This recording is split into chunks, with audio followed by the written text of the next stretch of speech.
She brought him into her life with love. He paid her back with a locked door. That's how the story of Margaret Ellis begins, not as a tragedy, but as a quiet, calculated betrayal wrapped in paperwork and a forged sense of care. It was a Thursday afternoon when Margaret returned home, groceries in hand, only to find her key no longer fit the front door.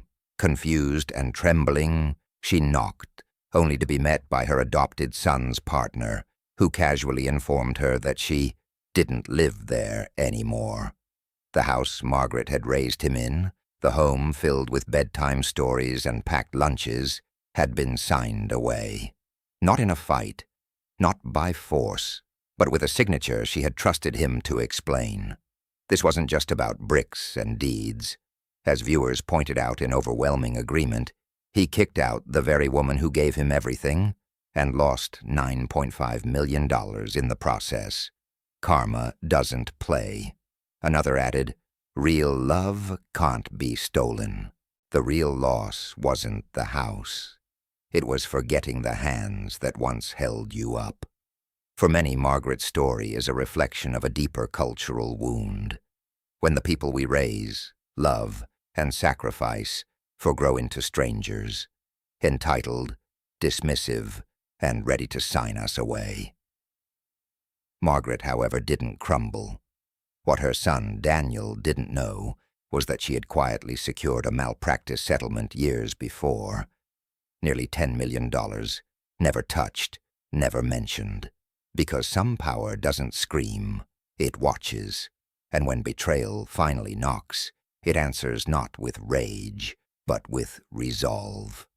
As one viewer brilliantly noted, some people mistake kindness for naivety until the quiet ones prove them wrong.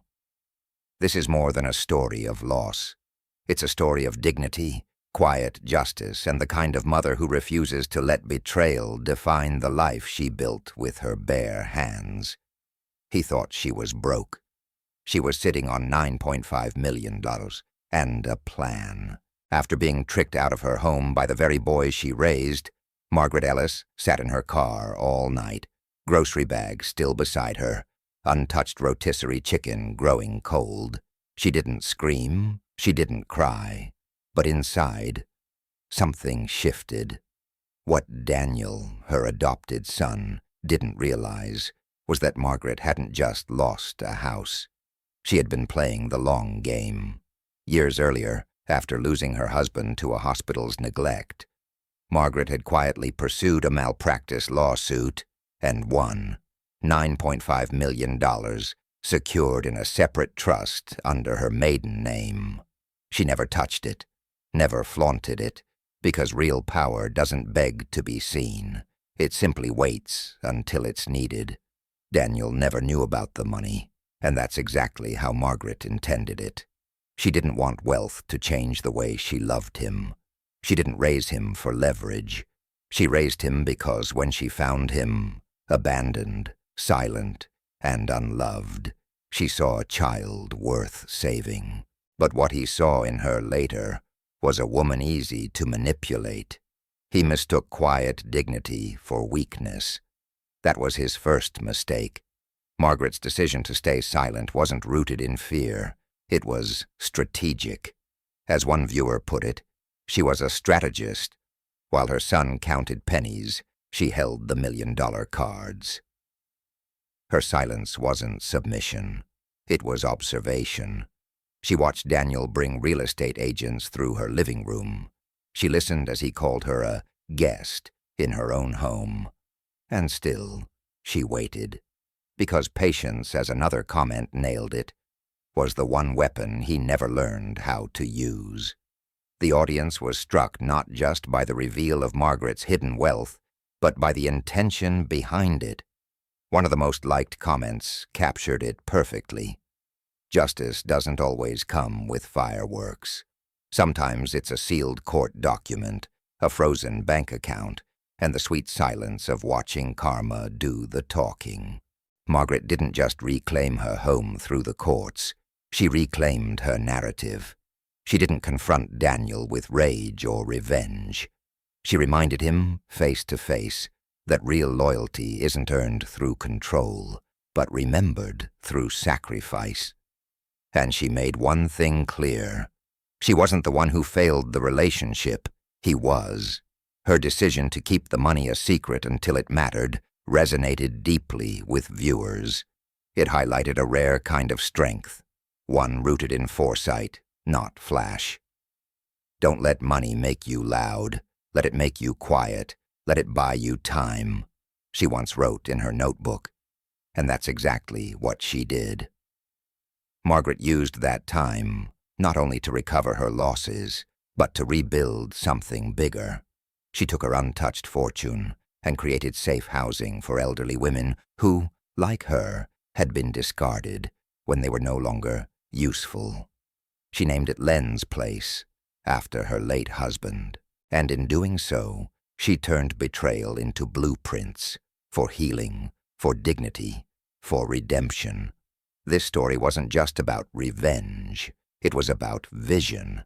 And as one user poignantly stated, she didn't need revenge. She needed him to show who he really was, and he did.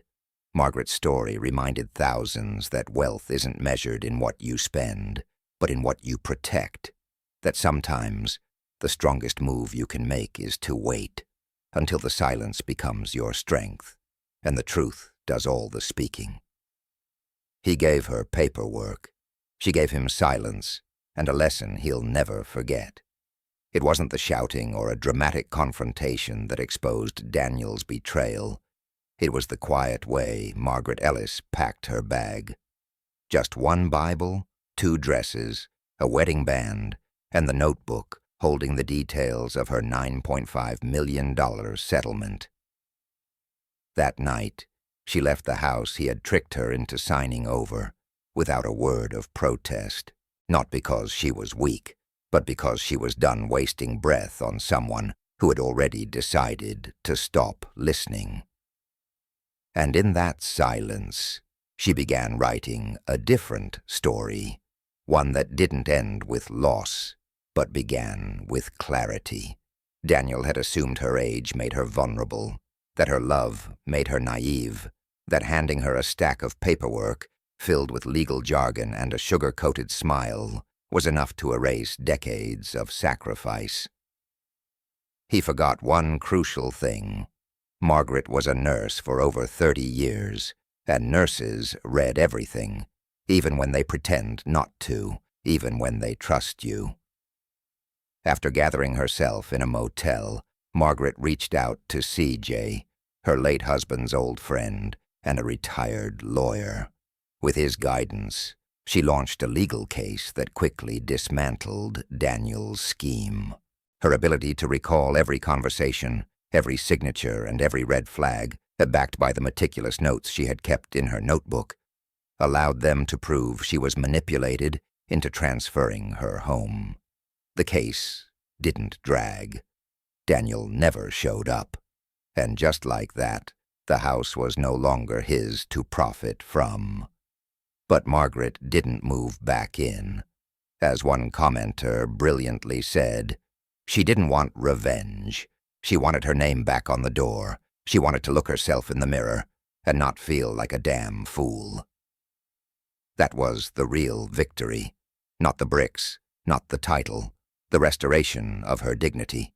One of the most powerful comments from viewers reflected this beautifully.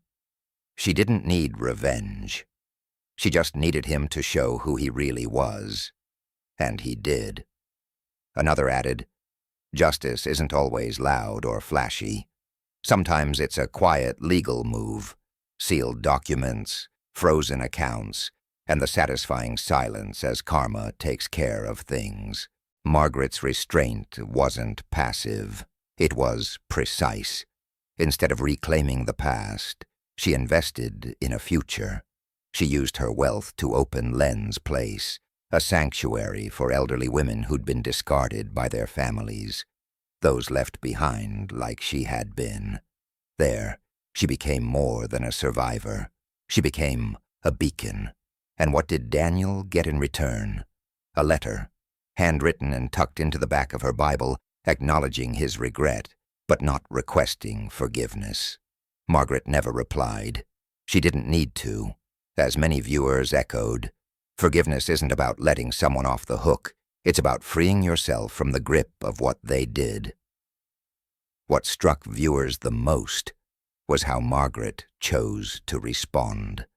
Not with anger, not by sinking to Daniel's level, but by rising with the kind of grace that doesn't demand attention, yet commands respect.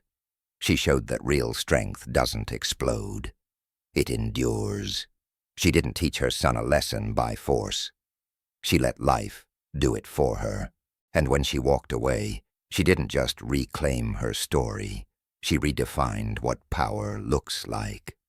As one comment perfectly summarized, he thought the house was the prize.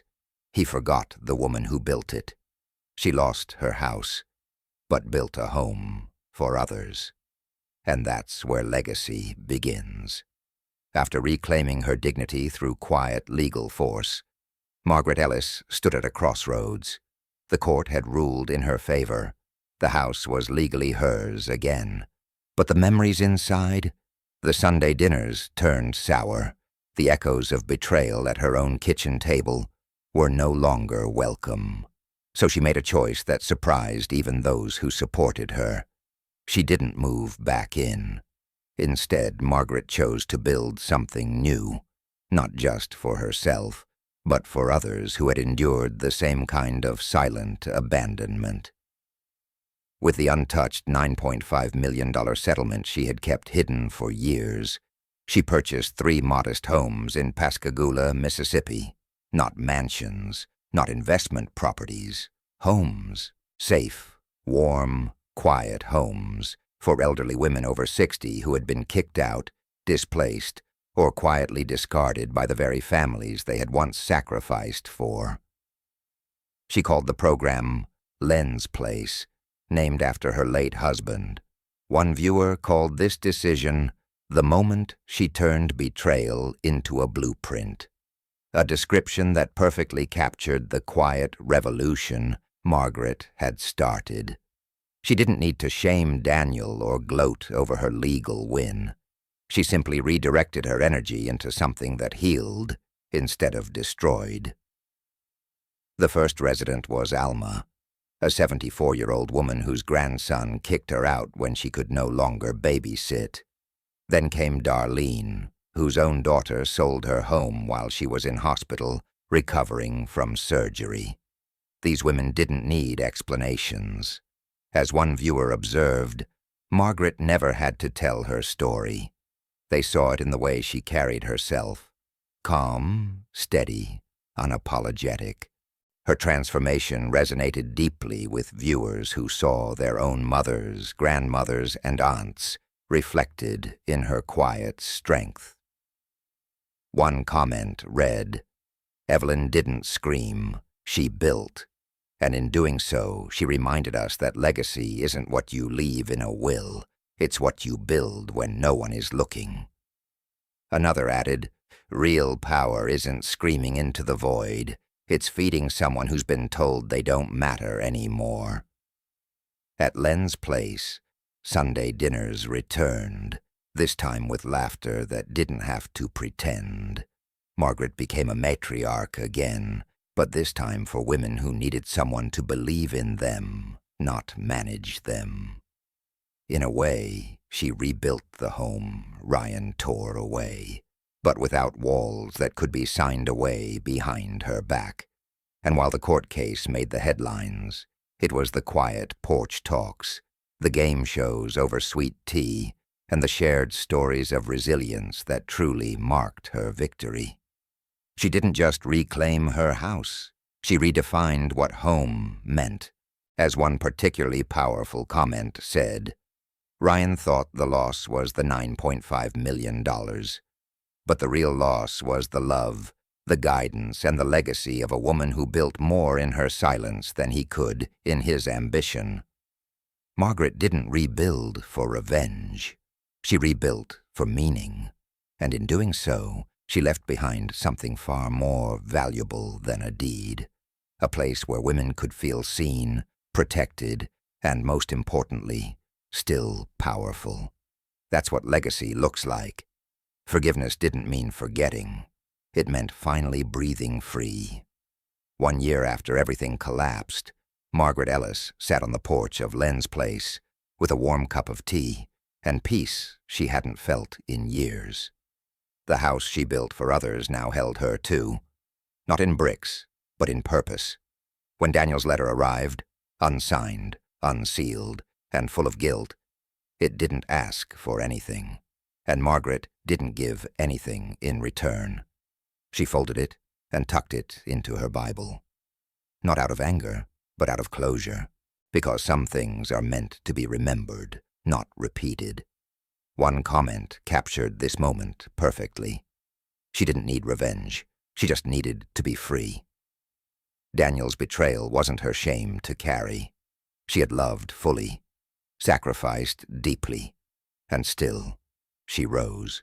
The beauty of her journey wasn't just in the millions she hid. It was in the quiet, grounded strength to reclaim her life without bitterness. Life lesson. Sometimes we lose people not because we failed to love them, but because they failed to honor that love. And that is not our burden. Let go of the need for revenge. Rise in silence. Rebuild where it matters, because your worth was never up for debate. Did this story move you? Share your thoughts in the comments. Have you ever been underestimated or betrayed? What helped you rise? If you believe real stories have real power, subscribe to the channel for more narratives that inspire strength, dignity, and healing. Let's keep the conversation alive.